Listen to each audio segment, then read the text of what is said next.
Welcome. इस video में मैं कवर करूंगा कि पार्टनरशिप फर्म किस तरह से उसका फॉर्मेशन किया जाता है और किस तरह से उसका रजिस्ट्रार के वहाँ रजिस्ट्रेशन करना होता है। फॉर्मेशन के लिए कौन से डॉक्यूमेंट्स चाहिए, कौन सी डिटेल्स चाहिए और फॉर्मेशन के बाद और क्या एक्टिविटी करना ज़रूरी है ताकि पार्टनरशिप फर्म जो है वो अच्छे से बिजनेस कर पाए। तो आइए चलिए इसको स्टार्ट करते हैं। मेरा नाम है सीए अशोक बुरानी। सबसे पहले मैं आपको बता दूं कि पार्टनरशिप फर्म के क्या बेनिफिट्स होते हैं, क्या उसके डिसएडवांटेजेस होते हैं। पार्टनरशिप फर्म जो होता है वो easy to set up and wind up. Partnership firm आप इजीली स्टार्ट कर सकते हैं, इजीली क्लोज कर सकते हैं as compare to private limited companies और एलएलपीज। प्राइवेट लिमिटेड कंपनी और एलएलपी है जो एक कुछ एक्ट के अंदर, एक एक्ट के थ्रू उनका फॉर्मेशन होता है, तो उनको क्लोज भी एक प्रोसीजर के थ्रू करना पड़ता है जो थोड़ा कॉम्प्लिकेटेड होता है। इसके कंपैरिजन में पार्टनरशिप फर्म इजीली सेटअप भी हो सकती है और क्लोज भी हो सकती है। और पार्टनरशिप फर्म में दूसरा एक एडवांटेज होता है कि कंप्लायंसेस जो होता है बहुत कम करने पड़ते हैं। इसकी वजह से कंप्लायंस की जो कॉस्ट होती है वो बहुत कम होती है। हालांकि कुछ डिसएडवांटेजेस भी होते हैं पार्टनरशिप फर्म के।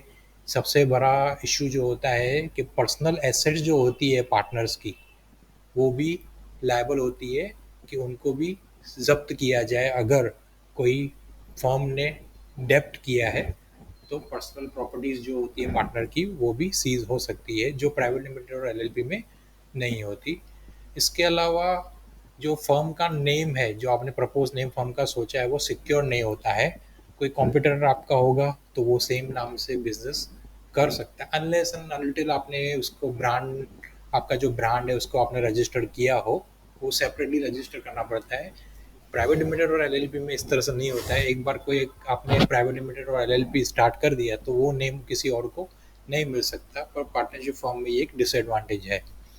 इसके अलावा फंड्स रेज करना पार्टनरशिप फॉर्म में थोड़ा डिफिकल्ट होता है, क्योंकि पार्टनर्स की प्रॉपर्टीज़ जो होती है वो पर्सनल प्रॉपर्टीज़ वो भी जब्त हो सकती है और उसके अंदर कोई शेयर होल्डर्स नहीं होते, तो फंड रेज करना भी थोड़ा डिफिकल्ट होता है। तो ये हुआ advantages and disadvantages partnership form के। आइए अभी देखते हैं कि कौन से डॉक्यूमेंट्स पार्टनरशिप फर्म को फॉर्मेशन के लिए चाहिए। पार्टनरशिप फर्म के को बनाने के लिए मिनिमम 2 पार्टनर्स की ज़रूरत होती है। 2 से ज़्यादा भी हो सकता है पर मिनिमम 2 की ज़रूरत होती है। उसके बाद उन सभी पार्टनर्स की के केवाईसी डॉक्यूमेंट चाहिए, जैसे पैन कार्ड, आधार कार्ड, पासपोर्ट। उसके अलावा photographs of all partners, proof of business address, ये सबसे इम्पोर्टेंट डॉक्यूमेंट है। अगर जो भी एड्रेस रजिस्टर रहेगी पार्टनरशिप फर्म की, उसका डॉक्यूमेंट चाहिएगा। अगर प्रॉपर्टी जो है वो ओनरशिप खुद का है, जैसे फर्म के नाम पे प्रॉपर्टी है तो वेल एंड गुड। अगर रेंटेड है तो रेंट एग्रीमेंट चाहिए। रेंट एग्रीमेंट और प्रॉपर्टी के ओनरशिप के डॉक्यूमेंट के अलावा इलेक्ट्रिसिटी बिल, जो गवर्नमेंट का प्रूफ होता है इलेक्ट्रिसिटी बिल, वो भी डॉक्यूमेंट चाहिए। इसके अलावा NOC on stamp paper if the property belongs to a partner और थर्ड पार्टी। अगर प्रॉपर्टी जो है किसी पार्टनर के नाम पे है या किसी रिलेटिव पहचान वाले के नाम पे है और उन्होंने विदाउट एनी रेंट यूज़ करने के लिए प्रॉपर्टी दी है फॉर्म को, तो उसके लिए स्टैम्प पेपर पे एनओसी चाहिए।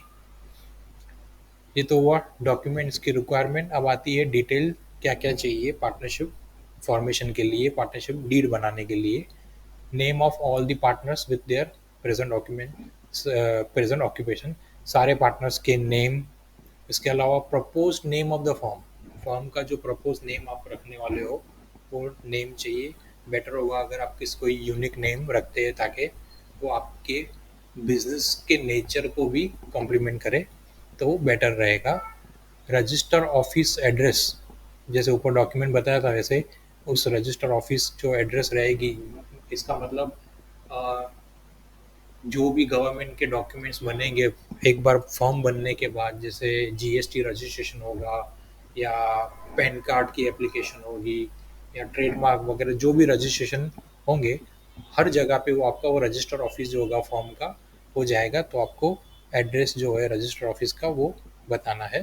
इसके अलावा नेचर ऑफ बिजनेस, जैसे उसमें आपको ब्रीफ डिस्क्रिप्शन देना है, मैन्युफैक्चरिंग बिजनेस है, ट्रेडिंग में होलसेल है, रिटेल है, या इनफैक्ट एक्सपोर्ट है।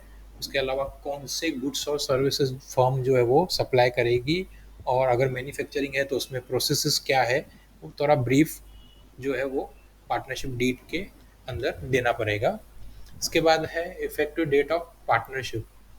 आपने हो सकता है वर्बली पार्टनरशिप म्यूचुअली आपने पार्टनरशिप फॉर्म स्टार्ट कर दी हो, पर आपने राइटिंग में डॉक्यूमेंट नहीं किया हो, तो हो सकता है पीछे की डेट से बैक डेट में आपका पार्टनरशिप हो गया हो, तो डीड को एग्जीक्यूट करने के टाइम पे इफेक्टिव डेट ऑफ रजिस्ट्रेशन देनी होती है, तो आपको वो बतानी है।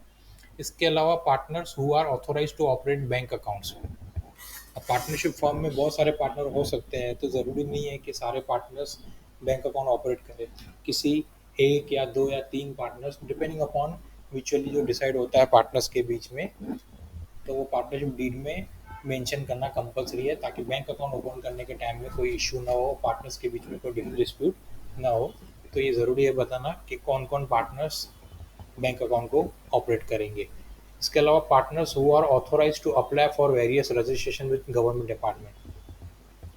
कौन सा पार्टनर जिसको अथॉरिटी दूसरे पार्टनर्स देंगे कि फर्म का जो अलग अलग गवर्नमेंट डिपार्टमेंट में रजिस्ट्रेशन है, जैसे जीएसटी डिपार्टमेंट में ट्रेडमार्क के लिए या कहीं पे भी कुछ अप्लाई करना हो, तो उसमें कौन से पार्टनर की साइन से एप्लीकेशन हो सकती है।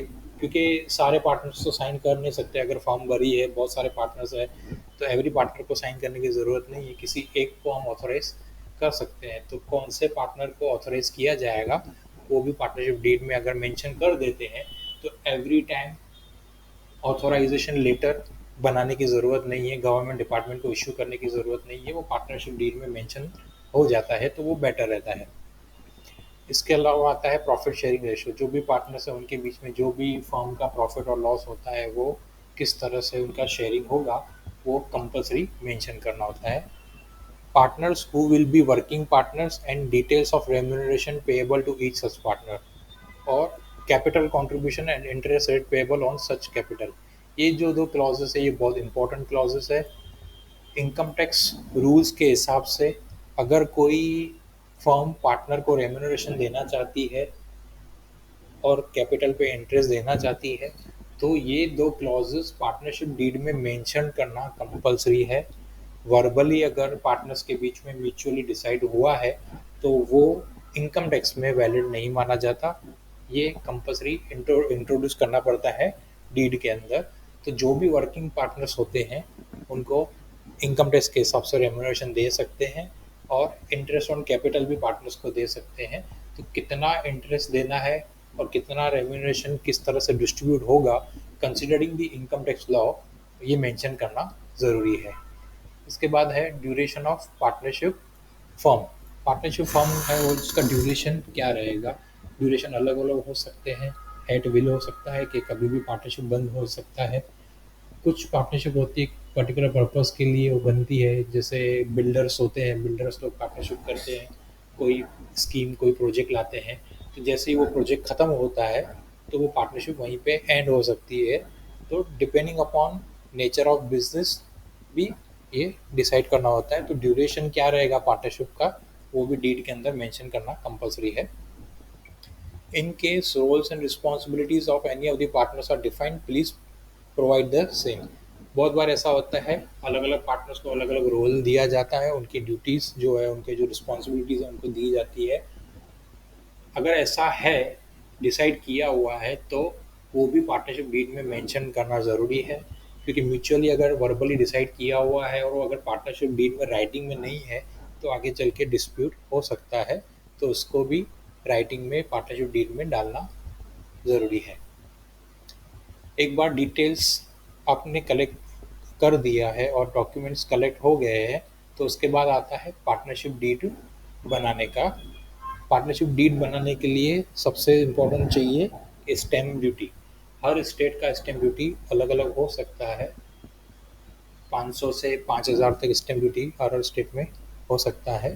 तो depending upon the state in which the partnership deed is registered, उस हिसाब से स्टैम्प ड्यूटी पे करनी होती है। और पार्टनरशिप डीड के अंदर वही सारी डिटेल्स जो ऊपर में हमने डिस्कस की, वही सारी डिटेल्स राइटिंग में डीड में आती है। आइए देख लेते हैं। Names and address of partners, nature of business, nature of business क्या है, मैन्युफैक्चरिंग है, ट्रेडिंग है, ट्रेडिंग में रिटेल है, होलसेल है, एक्सपोर्ट है, सर्विस है, जो भी नेचर ऑफ बिजनेस है, गुड्स कौन से सप्लाई होंगे, सर्विस कौन सी फर्म सप्लाई करेगी, और नेचर ऑफ बिजनेस में वो आएगा। उसके बाद कैपिटल कंट्रीब्यूशन अगर डिफाइन किया हुआ है, इसमें अलग अलग तरीके से हो सकता है। ऐसा भी म्यूचुअली एग्री कर सकते हैं पार्टनर्स कि जितनी जितनी फर्म को ज़रूरत पड़ेगी म्यूचुअली डिसाइड करके पार्टनर्स कैपिटल लेके आएंगे। और या तो ऐसा भी हो सकता है कि कैपिटल जो होगा वो फिक्स रेशो में होगा, प्रॉफिट शेयरिंग रेशो में या किसी पर्टिकुलर रेशो में फिक्स होगा, वो सब पार्टनर्स उस तरीके से लेके आएंगे। इसके अलावा पार्टनरशिप डीड में आएगा profit and loss sharing ratio, जैसे ऊपर डिस्कस किया। रोल्स एंड रिस्पॉन्सिबिलिटीज़, पार्टनर्स की सैलरी किसको मिलेगा, इंटरेस्ट किसको मिलेगा, रेम्यूनरेशन किसको मिलेगा, कौन वर्किंग पार्टनर रहेगा, वो सब आएगा। डिसीजन मेकिंग रूल्स होंगे, कौन क्या डिसीजन ले सकता है, किसको अथॉरिटी डिसीजन लेने का वगैरह आएगा। रूल्स फॉर पार्टनर एग्जिस्ट और डिसोल्यूशन, पार्टनर एग्जिट कब कर सकता है, किस तरीके से कर सकता है, वो एग्जिट करने के बाद पार्टनरशिप फर्म क्या कंटिन्यू बिजनेस कर सकती है कि फर्म डिसॉल्व होगी, ये सब रूल्स जो है वो डीड में आते हैं। इसके अलावा डिस्प्यूट रिजोल्यूशन मैकेनिज्म, अगर कोई पार्टनर्स के बीच में डिस्प्यूट होता है तो उसको किस तरह से रिजॉल्व करना है, कोर्ट में किस तरीके से जाना है, क्या कोर्ट के बाहर हम उसको सॉल्व कर सकते हैं कि नहीं, वो उस तरीके की उसको सारी चीज़ें इस डीड में आएगी। डीड जो होगी वो सभी पार्टनर्स की साइन होगी। डीड को नोटराइज करना ज़रूरी है, अगर नोटराइज डीड नहीं है तो वो वैलिड नहीं माना जाता। स्टैम्प पेपर कॉस्ट वगैरह जैसे मैंने पहले ही बताया, स्टेट वाइज 500 से 5,000 तक स्टैम्प ड्यूटी आ सकती है। एक बार पार्टनरशिप डीड बन जाती है तो एक ऑप्शनल है कि आप उस पार्टनरशिप डीड को रजिस्ट्रेशन करवाएं कि ना करवाएं।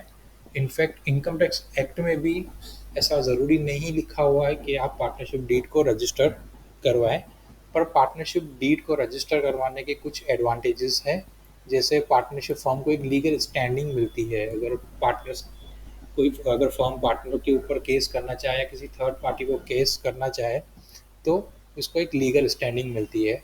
दूसरा, इजियर कन्वर्जन टू एलएलपी और प्राइवेट लिमिटेड लेटर, अगर फर्म को आगे चल के एलएलपी में या प्राइवेट लिमिटेड में कन्वर्ट करना है तो पार्टनरशिप फर्म अगर रजिस्टर होगी तो कन्वर्ट हो पाएगा, नहीं तो उसमें नहीं हो पाएगा।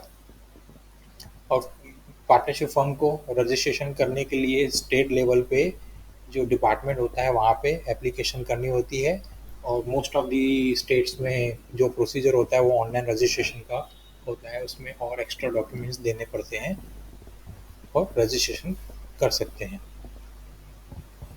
एक बार पार्टनरशिप डीड बन गया, उसका रजिस्ट्रेशन हुआ, रजिस्ट्रेशन ऑप्शनल है, करवाया नहीं करवाया वो डिपेंड करता है। जैसे इसमें एडवांटेजेस है तो सजेशन तो यही रहता है कि आप उसको रजिस्टर करवाएं। उसके बाद आता है पैन कार्ड के लिए एप्लीकेशन करना। एक बार पार्टनरशिप डीड बन गया तो आप पैन कार्ड की एप्लीकेशन कर सकते हैं। पैन कार्ड की एप्लीकेशन अलग अलग ऑफलाइन भी हो सकती है, ऑनलाइन भी हो सकती है। जो मेथड आपको कन्वीनियंट लगे आप वो यूज़ कर सकते हैं। एक इम्पॉर्टेंट चीज़, ये जो पैन कार्ड फर्म का होता है वो सेपरेट होता है। ऐसा नहीं है जो पार्टनर्स का पैन कार्ड हो वो ही सेम पैन कार्ड फर्म का चलेगा। पार्टनर्स का पैन कार्ड अलग होता है और फर्म का पैन कार्ड अलग होता है। इनकम टैक्स में भी फर्म की जो आइडेंटिटी होती है वो अलग होती है, इसलिए फर्म का जो इनकम टैक्स रिटर्न फाइल होता है वो भी सेपरेट होता है। एक बार पैन कार्ड आ जाता है उसके बाद ज़रूरी आप बैंक अकाउंट ओपन करवाएं। अगर बैंक अकाउंट नहीं है तो आप ऑब्वियस बात है बिजनेस नहीं कर पाएंगे। बैंक अकाउंट ओपन करने के लिए जो डॉक्यूमेंट देने पड़ेंगे आपको वो है पार्टनरशिप डीड, पैन कार्ड और KYC document of all partners, जो ऊपर डिस्कस किए सारे पार्टनर्स के जो केवाईसी डॉक्यूमेंट है वो। अगर आपने टीडीएस नंबर के लिए मतलब 10 नंबर के लिए अप्लाई किया है, आपको कंपलसरी है और आपके पास 10 लेटर है तो वो भी एक डॉक्यूमेंट आप बैंक अकाउंट ओपन करने के लिए दे सकते हैं। अगर आपको पार्टनरशिप फर्म को फॉर्मेशन करना है और उसका रजिस्ट्रेशन करना है तो हम वो सर्विसेज देते हैं। हमारी सर्विसेज जो फॉर्मेशन में कवर होती है वो है drafting of partnership deed, PAN card की एप्लीकेशन और registration of firm with registrar. ये ऑप्शनल है पर आप चाहेंगे तो हम आपके लिए ये करेंगे। इसके एक बार रजिस्ट्रेशन हो गया है और पैन कार्ड आ गया, बैंक अकाउंट ओपन हो गया, तो उसके बाद हो सकता है आगे चल के आपको और भी रजिस्ट्रेशन की ज़रूरत पड़े। जैसे आपका बिजनेस में टर्नओवर है एक लिमिट के बाहर जाता है तो आपको जीएसटी भी एप्लीकेबल होता है, तो जीएसटी रजिस्ट्रेशन भी हम आपको करके दे सकते हैं। आपको फूड लाइसेंस की ज़रूरत है अगर आपका बिजनेस फूड सर्विस सेक्टर में है, जैसे कि रेस्टोरेंट है या होलसेल ग्रेन शॉप है जहाँ पे भी फूड लाइसेंस की ज़रूरत पड़ती है, तो वो भी हम सर्विस आपको प्रोवाइड कर सकते हैं। ट्रेडमार्क रजिस्ट्रेशन ये कंपलसरी नहीं है, पर आप अगर अपना जो ब्रांड है आपका वो आपको उसको सिक्योर करना चाहते हो तो ट्रेडमार्क रजिस्ट्रेशन करना कंपलसरी है। और दूसरे एनुअल कंप्लायंसेस भी जो है वो फर्म के अलग से करने पड़ते हैं। ऐसा नहीं है कि पार्टनर्स ने अपना इनकम टैक्स रिटर्न फाइल कर दिया तो सब हो गया, ऐसा नहीं है। फर्म का जो आइडेंटिटी होती है इनकम टैक्स में मैंने बताया वो अलग होती है, तो एनुअली आपको फर्म का इनकम टैक्स रिटर्न जो है वो सेपरेटली फाइल करना पड़ता है। वैसे जैसे अगर आपको जीएसटी एप्लीकेबल है तो मंथली क्वार्टरली जो भी आपने चूज़ किया है वैसे आपको जीएसटी रिटर्न भी फाइल करने पड़ेंगे। और tax audit if turnover limit exceeds, अगर एक टर्नओवर लिमिट आपकी एक्सीड हो जाती है जो टैक्स ऑडिट की है, जैसे 1 करोड़ है, 1 करोड़ से ऊपर हो जाता है तो आपको टैक्स ऑडिट करना भी कंपलसरी है और हम वो भी सर्विस आपको प्रोवाइड करेंगे। तो होप आपको ये वीडियो समझ में आया हो। अगर इसमें आपको कुछ भी क्वेरीज है, क्वेश्चंस है, तो आप मुझे कांटेक्ट कर सकते हैं। Thank you.